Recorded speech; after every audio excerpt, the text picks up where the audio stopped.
How to add multiple account on Instagram. Hi guys, welcome back to another tutorial. Today I'll be showing you the ways to add multiple account on Instagram.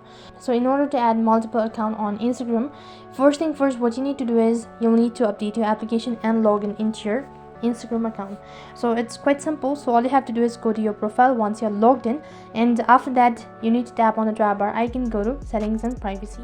Once you tap on settings and privacy, so scroll down right to the bottom, and in order to add account, you can see right at the bottom you have the section as login. So tap on add account. After that, go and select login into existing account. If, as you can see in my case, I've added 3 different accounts.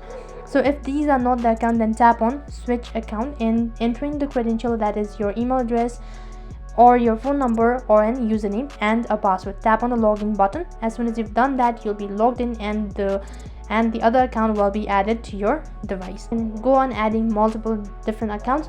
You can add up to 10 account on your Instagram account. So that's how you can add multiple account on Instagram. That is all for this video. I hope the video was helpful. Make sure to like, share and subscribe to our channel. Thank you for watching. See you in the next video.